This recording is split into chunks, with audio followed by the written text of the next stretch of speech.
자, 먼저 9월 모의평가부터 간단하게 리뷰를 공통 문항을 먼저 하고 그 다음에 강K 공통으로 넘어가도록 할게요. 그래서 일단 요거를 잠깐 꺼내 보시고 간단하게 리뷰를 좀 해봅시다. 뭐 어차피 우리 수요일날 시험 보고 지금 벌써 이제 이틀 정도가 지났잖아. 목금 그지? 그래서 뭐 알아서 오답 정리를 하실 분들은 다 했을 거라 생각해서 뭐 전 문항을 다 다룰 필요 없을 것 같고, 자 일단 12번도 원래 할까 했는데 뭐 이 정도 여러분들이 알아서 정리할 수 있을 것 같아서 이제 등차 수열 12번 등차 수열 문제로 나왔었고, 보자마자 이제 마이너스 1에 k 플러스 1제곱 마이너스 1의 거듭 제곱이 나오는 순간 결국에는 k의 이제 짝콜에 따라서 그게 1이냐 마이너스 1이냐에 따라서 부호가 왔다 갔다 하겠구나가 그냥 저 시그마 형태에서 바로 느껴지는 거죠. 그래서 니네가 1 넣었을 때부터는 이제 저게 짝수니까 a1 빼기 a2 더하기 a3 이런 식으로 왔다 갔다 하겠다. 따라서 이제 니네가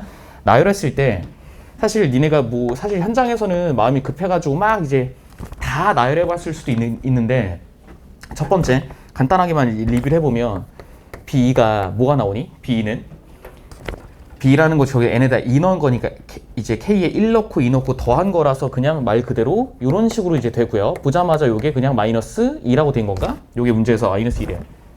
공차가 이제 이미 2라고 나와 있는 상태에서 그럼 마지막에 이제 B3과 B7을 더했을 때 이제 기준항을 정하라는 거죠. 공차는 나와 있는 거니까. 그치? 그랬을 때 B3과 B7은 이제 아래 첨자를 봤을 때 홀수거든요. 3도 홀수고 지금 7도 홀수다. 그래서 사실은 다 나열해놓고 줄일 수도 있어. 근데 결국 보면 B3이라는 건 여기다 이제 B3만 더한 거잖아.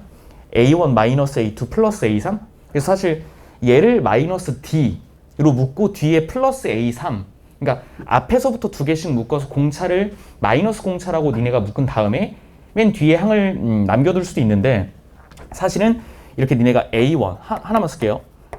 이렇게 돼 있는 상태에서 사실은 그냥 취향 차이긴 하지.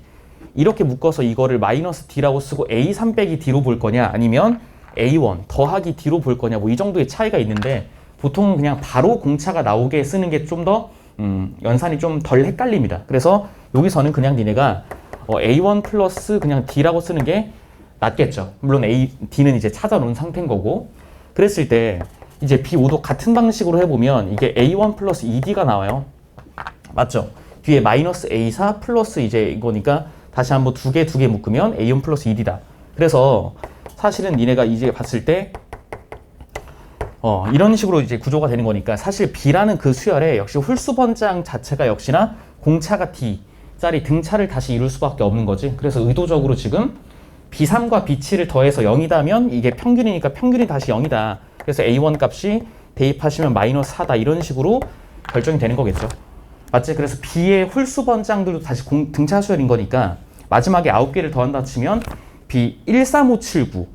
그지? 그럼 13579의 중항이 역시 B5인데 그게 방금 0이었으니까 마지막에 9개 더하라고 했을 때 B의 홀수 번장은 0으로 그냥 다 죽이고 마이너스 D, 마이너스 2D, 마이너스 3D, 마이너스 4D만 짝수 번장만 더하면 되겠죠. 이런 식으로. 그죠? 그래서 이 정도로 니네가 계산을 하시면 될 것 같고, 넘기고.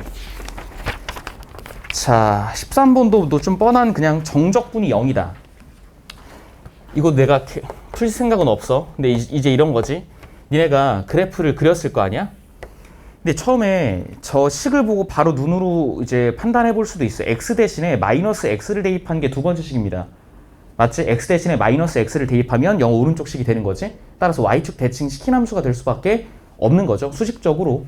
그러니까 자연스럽게 지금 이런 식으로 되고, 원래 오른쪽에 있는 게 대칭축이 지금 1인 거니까 이렇게 니네가 스케치를 했을 때 왼쪽은 그냥 니네가 대칭시켜서 뭐 요 정도 느낌을 그렸으면 되더라. 이게 이제 1이죠.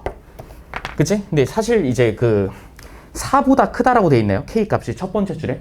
그럼 4를 대입한 게 이미 음수라서 니네가 K의 위치도 적당히 이 정도로 스케치를 먼저 했어야 된다. 4라는 기준값이 있으니까. 그치? 그랬을 때 여기가 P고 여기가 Q야. 맞니? 그리고 나서 문제에서 A가 이제 2B랑 같으니까 여기가 B고 여기가 이제 A다. 여기가. 근데 지금 좌우 대칭이니까 지금 어차피 처음에 이 생각을 했었어야 돼. 직접 저 A와 EB에 대한 그 관계식을 가지고 각각 영역별로 계산을 혹시 하라는 건가라는 생각을 했을 때 의도적으로 지금 이 함수를 오른쪽 함수만 봤을 때 x절편이 깔끔하게 안 떨어지죠. 그치? 그러니까 나도 처음에 생각했거든. 이거 이제 구하라는 건가? 했는데 이제 바로 포기. 근해 공식을 써도 되는 거지만 당연히 이게 애초에 무리수로 나올 거기 때문에 이거를 직접 절편을 찾아가지고 따로따로 계산하라는 게 전혀 아니겠구나라는 판단이 들어야 돼요.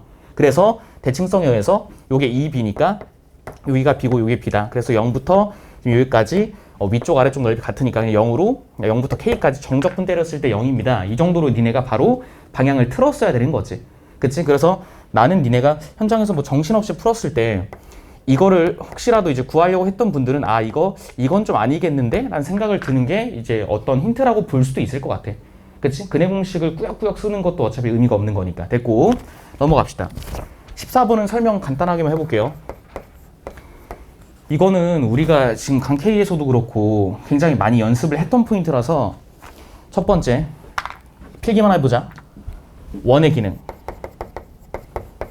어차피 14번과 뭐 이제 공통해서 막 하나 틀렸다고 했을 때 뭐 14번 틀린 애들도 있고 뭐 21번 틀린 애들도 있고 하나 정도 틀렸다고 했을 때 오히려 니네가 14번에서 비주얼에 쫀 건지 모르겠지만 얘들아 역함수 관련된 문제에서 보통 원이 자주 등장 안 하죠. 보통 원은 EBS 문제에서 많이 주는 편이고 대부분은 뭐야? 곡선의 관계를 역함수로 준 다음에 EX, 로그 EX 보자마자 역함수네, YX도 나왔네. 그럼 지금까지 한 90% 이상의 패턴은 무슨 직선이 나오게 돼? 기울기가 마이너스 1인 직선. 이 보통 보조수단으로 등장하죠. 이랬습니까? 근데 이 문제를 읽어보면 기울기가 마이너스 1인 직선을 줘, 안 줘? 안 주지. 그래서 그냥 이 기울기가 마이너스 1인 직선이라는 그 기능을 원이 지금 수행한다라고 보시면 돼요. 그래서 원의 중심을 yx 위에 준 거야. 그러면 원 스스로도 yx 지 스스로 대칭이 되는 거니까 그 원과 역함수의 교점이 다시 한번 대칭, 즉 대응점이 된다라고 니네가 이해를 가볍게 하시면 되는 거죠. 그치? 그래서 그래프를 스케치해보면 자, 그 다음 조건부터는 사실 너무 뻔하지. 그치? yx가 이렇게 있고 뭐 요 정도로 이제 스케치를 할게요. 그치? 그리고 원의 중심이 여기 어딘가 있는 거니까 그래서 원이 이런 식으로 있었을 때 그죠? 요 점과 요 점이 그래서 사실 요게 기울기가 마이너스 1인 직선의 기능을 대체하는 거고 이 원 스스로가 이거에 대한 대칭이니까 이렇게 되는 거겠지. 맞죠? 그랬을 때 딱 보자마자 이제 그 다음 로그 함수와 만나는 두 점 중에서 큰 값의 x좌표가 여기가 xn이다. 그랬을 때 결국 그 점이 요 점으로부터 온 거기 때문에 그 xn이라는 게 실제로는 뭐 지수함수 위주로 풀었을 때 저 두 번째 점의 y좌표랑 같다라는 게 먼저 인식이 돼야겠죠. 근데 왜 지금 지수로 끌어가는 거야? 가조건과 나조건이 결국 지수함수 위에 두 점에 대한 관계인 거니까. 맞지? 그래서 일단 x1, 2, 3라는 건 이 점의 y좌표구나라는 게 인식이 돼야 돼. 그치? 그럼 두 번째. 자, 이제 지수함수만 갖다 그려볼게요. y는 2x. 이따가 오늘 강K 풀었던 것도 이제 이 관점으로 내가 다시 설명할 거야. 이렇게 있어. 우리는 요거에 무슨 좌표를 잘 나타내는 게 중요해? y좌표. 물론 n이 1일 때, n이 2일 때, n이 3일 때. 그럼 가족권은 쉽지 뭐. 기울기가 3인데 빗변 길이가 n 루트 10이라는 건 원래 1대 3대 루트 10인데 실제 길이가 n 루트 10이라는 건 실제 가로 길이가 n이라는 거죠. 됐죠? 그래서 니네가 스케치 해보면 이런 상황이 뭐 얼마나 많이 나왔어 지금까지. 그럼 빗변과 기울기, 즉 사선 길이를 주고 기울기 줬을 땐 결국은 이 가로 길이와 세로 길이를 주기 위한 용도 아니겠어? 근데 다시 우리의 타겟이 누구였어? 우리의 타겟이 이 점에 무슨 좌표를 잘 나타내는 거야? y좌표. 맞지? 그러면 계속 했던 대로 지수함수 위, 지수함수가 밑이 2인데 지수함수에서 지금 가로 간격을 알고 있지. 그러면 우리가 점근선까지의 거리, 즉 또는 y좌표로 바로 봐도 되는데 요 거리의 관계를 좀 볼게요. 어차피 얘도 n에 따라서 바뀔 거니까 얘도 l이라고 안 쓰고 ln이라고 쓸게. 그치? l이라고 쓰면 그냥 고정된 상수라고 잘못 이해할 수 있으니까. 그럼 요 길이도 몇이야? ln이죠. 바로 갑니다. 그럼 요 점의 y좌표는 그치? 원래 요 길이야. ln 더하기 3n. 맞죠? 근데 결국은 x좌표 차가 n이니까 요 길이의 밑에 이 거듭제곱, 밑에 n제곱만큼 배율이 곱해져서 이 선분 길이가 됐겠죠. 맞습니까? 그래서 ln이라는 길이에다가 밑에 간격 거듭제곱 이렇게 되는 거지. 저게 그냥 한 줄로 끝입니다. 맞지? 뭐 요게 x좌표를 설정하고 다시 두 점을 대입해서 뭔가 찾아도 되는데 결국 이 문제의 포인트는 이 점의 y좌표가 우리의 타겟이었으니까 결국엔 x좌표를 미지수로 굳이 잘 필요 없이 애초에 이 y좌표에 관련된 이 선분 길이 또는 이거의 y좌표를 처음부터 세팅하는 게 가장 효과적이겠지. 그럼 두 번째는 뭐야? 이제 n이 1일 때 봐봐. 해보자. 이거 먼저 풀어볼까? 세 개 다 같은 거야? 일로 봐. 그럼 L1 더하기 3. 이게 뭐야? L1 곱하기 2. 그럼 2L이니까 넘기면 L1이 3 나오죠. 맞지? 그럼 다시 대입하면 여기 대입한 게 이게 X1인 거니까 다시 대입하면 그래서 X1은 대입한 거니까 6이고 됐습니까? 두 번째 N이 2면 그냥 다 해보자. 2 대입하는 거야. 그럼 L2 더하기 2 넣으면 6. 요게 L2 곱하기 4. 그럼 일로 넘기면 3L2가 6이니까 L2는 2 나오고요. 다시 대입하면 그게 X2니까 그게 8이 나오고. 맞지? 이런 식으로 그냥 깔끔하게 처리할 수가 있다라는 거죠. 3 넣으면 L3 더하기 9는 L3 곱하기 뭐야? 3이니까 8. 여기만 좀 지저분한 숫자가 나오는 것 뿐이지. 일로 가면 7L3이니까 7분의 9가 나오나요? 그럼 다시 대입하시면 마지막에 X3만 7 여기다 8 곱하니까 7분의 72. 그래도 덧셈 틀린 놈들이 있더라. 그럼 뭐 내가 할 말이 없어. 자, 어쨌든 이거 세 개를 더해 주시면 되겠다. 그치? 그래서 항상 지수함수 위에 두 점이 나왔을 때 이 x좌표의 차에 따라서 이 점근선까지 거리가 몇 배 늘어났는지 몇 배 늘어났는지가 다 결정이 되어 있다는 거지. 이해하셨죠? 무슨 말인지? 좋습니다. 그래서 이렇게 하시면 되고 저 원의 기능만 니네가 딱 읽으면서 자연스럽게 아 저게 사실은 기울기 마이너스 1인 직선의 기능을 그냥 대체하고 있는 거구나 정도만 처리하시면 되겠습니다. 괜찮겠죠? 넘겨. 15번 안 할게. 대신 말로 할 건 있어. 15번에 가조건을 보면 이게 뭐 6평이랑 비슷하긴 한데 그 결국은 부정적분이라는 게 미분의 역연산 미분을 거꾸로 한 거다. 그래서 뭐 이런 거지. 15번 쓰지 말고 결국은 미분을 해서 뭔가 정리하다 보면 결국 좌변에 이런 게 나오니까 맞니? 내가 맞게 쓴 거니? 그래서 여기 결국은 x 요 놈을 미분한 결과다. 미분하고 냅두고 미분하고 지 그래서 거꾸로 이제 양변을 적분해서 이제 끌어가는 그런 패턴인 건데 사실 니네가 처음에는 숫자 대입을 먼저 해볼 수도 있어. 왜냐면 지금 뭐 아래 끝이 하나가 1이고 하나가 마이너스 1이니까 양변에 1을 대입해보고 나서 어떤 정보 하나 써놓고 그 다음에 마이너스 1 대입해서 한번 써놓고 그치? 원래는 기본적으로 숫자 대입과 양변 미분 두 가지 방법을 기본 툴로 쓸 건데 보통은 숫자 대입을 먼저 쓰다 보니 그런 시행착오를 먼저 겪어서 뭐지? 이렇게 하다가 결국 나 조건을 결국 엮기 위해서 일단 양변을 미분을 해보자 해서 그 다음에 퍼즐이 맞춰지는 거겠죠. 이해되시 무슨 말인지? 좋습니다. 넘기고 21번이 이제 21번이 보고 뭐지? 싶었어요? 맞습니까? 너네 현장에서 풀었을 때는 무슨 느낌이었어? 21번?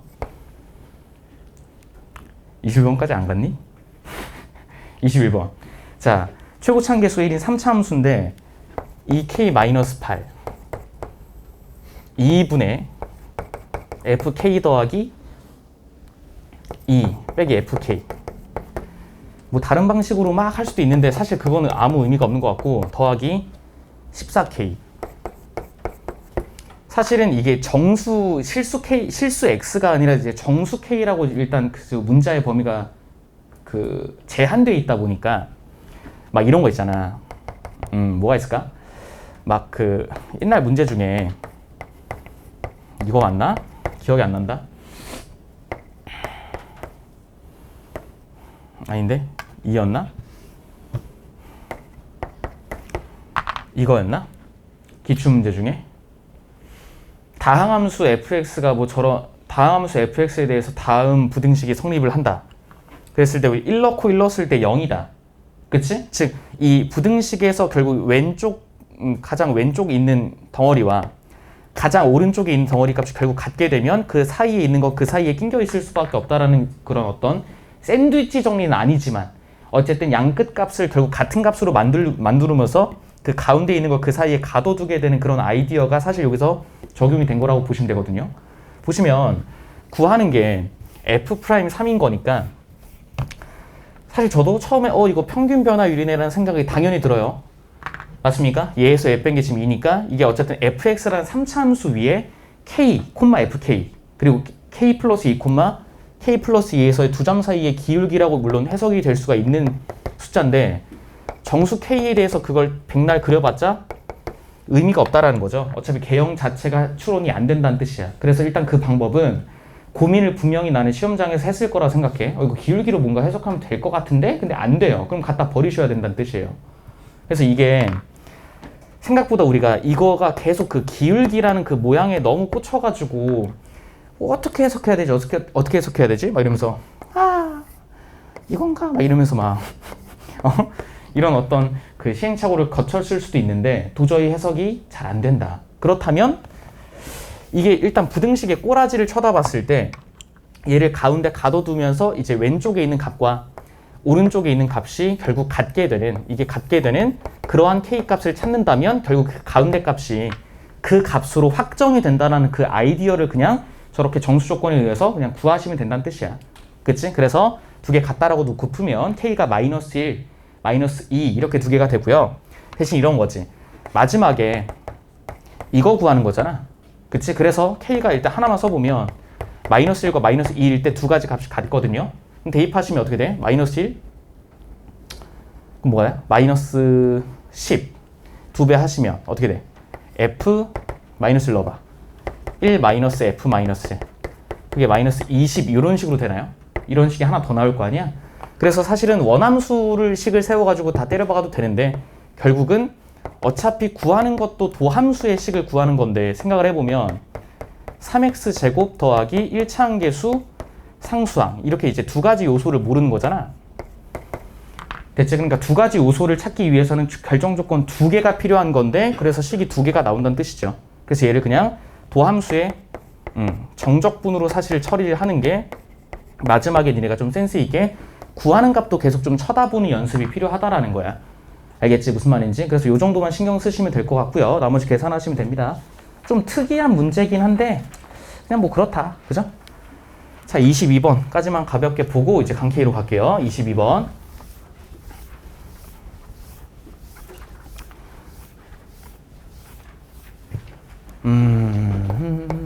이런 건 있지. 공부를 어쨌든 좀 많이 하고 이제 많이 문제를 풀다 보면 확실히 강K보다는 쉽게 느껴질 수밖에 없다고 나는 생각해. 객관적으로. 근데 이제 수능은 어떻게 나올지를 모른다는 게 문제지 또. 이번에 구모를 어쨌든 나름대로 이제 잘 봐서 실수도 좀 최대한 안 하고 잘 풀어내서 성적이 좋게 받으신 분은 잘 하셨고요. 그 어떤 나름대로 자신감이 생겼을 수 있으니까 그걸 가지고 남은 기간 동안 쭉 끌고 가시면 돼. 대신 그걸 바래서는 또 안 돼. 수능에서 이렇게 나오겠다라는 또는 수능도 제발 이렇게 나와라라는 그런 기대를 그냥 버리세요. 아무도 안 믿습니다. 한번 이제 수능을 경험해 보신 분들은 알 거야. 어차피 수능은 또 다른 사람이 낼 거기 때문에 전혀 이제 다른 시험지가 또 나타날 수 있다라는 거지. 그치? 그래서 계속 우리는 어려운 문제를 훈련을 하는 거 맞는데 이제 이런 거야. 이제 우리 반에 그렇게 많지 않지만 이제 특히 이제 재종반 같은 데 가면 계속 어려운 거 해달라는 애들이 많거든. 점점점 성적이 올라가면 올라갈수록 이제 1등급, 2등급에서 1등급으로 올라가는 그 단계 말고 이제 고정적인 어떤 1등급이 되는 아이들은 이제 웬만한 건 잘 지들이 푸니까 계속 선생님한테 어려운 거 해주세요 막 그냥 딱 보자마자 대가리 깨지는 그런 문제만 이제 자꾸 요구하는 애들이 있는데 어차피 그런 문제가 안 나온다라는 게 특징이야. 그치? 그러니까 너무 그런 문제들을 요구를 하는 것도 지금 우리한테 지금 수능에서는 별로 맞지 않는 어떤 태도라고 보이고 그래서 그 밸런스를 잘 맞추셔야 돼요. 어려운 문제를 남은 기간 동안 계속 니네가 약점들을 좀 잘 보완하는 것도 당연히 중요한데 그냥 빨리빨리 풀고 그냥 검산할 필요도 없이 그냥 100% 확신을 갖고 풀고 넘어가야 되는 그런 기본 4점 이하의 문제들도 그 스피드 훈련이 필요하다는 거야. 그치? 그래서 좀 가벼운 문제들도 니네가 좀 그 설렁설렁 풀지 말고 그것도 일단 그 시간을 좀 묶어서 푸세요. 예를 들어서 10문제를 풀 거다. 기본적인 4점, 뭐 내 주간지가 됐든 아니면 다른 문제가 됐든. 그죠? 10문제를 풀 거면 그 10문제를 예를 들어서 좀 타이트하게 10문제 한 문제 예를 들어서 1분 30초라고 치면 그 정도로 잡아서 12분 정도? 13분 정도 그 정도로 잡아가지고 문제를 뭔가 풀어본다든지 그럼 분명히 별로 어렵지 않은 문제임에도 불구하고 시간을 그렇게 타이트하게 잡아버리면 실수가 나와요. 근데 그게 보통 니네가 수능장에서 하는 짓이야. 9번, 10번 같은 데서 보통 틀리거나 말도 안 되는 주관식 뭐 17번, 18번 이딴 데서 틀린 이유가 그런 거라는 거지. 맘 편히 풀 때는 안 틀리던 게 왜 틀리는 거야? 타임어택 때문에. 그래서 그런 연습들도 이제 이번 구모에서 만약에 실수가 계속 발견이 되신 분들은 좀 신경 쓸 필요가 있다. 어려운 문제만 푼다고 능사가 아닙니다. 알겠죠? 자, 22번 빨리 해볼게. 별표 써놓고. 자, 케이스 분류를 그냥 잘 하시면 되는데 역시 얘도 A1, A2, A3, A5, A4, A5 이렇게 있어. 얘가 K야. K가 양수입니다. 근데 보자마자 이 둘의 대소관계가 지금 곱해서 음수다라는 걸 이용해서 이제 선택수열이죠. 그치? 그래서 결국 또는으로 결국 되는 거니까 AN 플러스 1 요게 AN 마이너스 3분의 2K가 되거나 또는 아니면 AN 플러스 1이 마이너스 K AN. 그럼 기본적으로 봐봐. 경향성이 느껴져야 돼. 얘는 수가 작아지는 거야. 양수를 빼는 거니까. 그치? 기본적으로 숫자를 줄이는 거고 얘는 음수를 결국 곱하는 거니까 지금 이런 식으로 음량이 바뀌겠다. 물론 그 진폭이 당연히 바뀌겠지만 부호가 계속 바뀌는 등비수열로 가거나 계속 숫자를 줄여나가는 사이즈를 깎아내는 등차 수열 둘 중에 하나 선택하면 된다는 뜻이에요.